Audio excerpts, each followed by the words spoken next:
Cars that would get less hate if...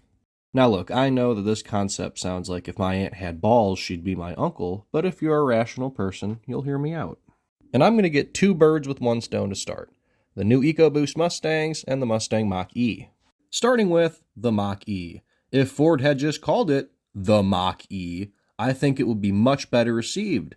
But instead, they had to go sticking the Mustang nameplate where it doesn't belong, and they triggered their fans.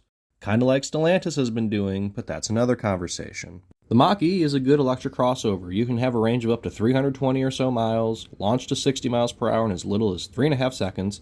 It's not ugly, and the build quality is tolerable. I'm not going to get into the, oh, electric car bad thing, because that's not my argument. My argument is that the Mach-E would be better received if they didn't call it a Mustang.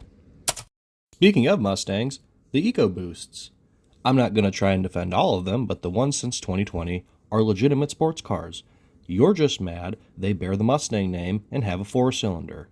If they called it the Probe and changed the styling up slightly, people would think it's the greatest thing ever. You can't tell me if this thing had a Toyota badge that people wouldn't be lined up down the entirety of Route 66 to get one.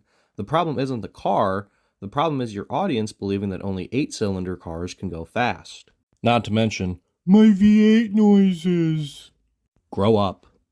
I mentioned Stellantis earlier, and you're not getting out of this video without acknowledging that if anybody other than Dodge made the electric Charger and now the Charger 6-pack, that the public would love them. Again, you're sticking the Dodge and the Charger nameplate where they don't belong. The EV world, it's a very solid car. They tried to make it cool. It is sporty, but you can't put the Dodge logo and the Charger name on it.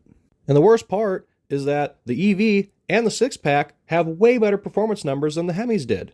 And if you don't believe me, I'll put the numbers on screen. You can debate with yourself. Again, the issue isn't the car, it's giving your audience something they don't want, or at the very least, won't receive well.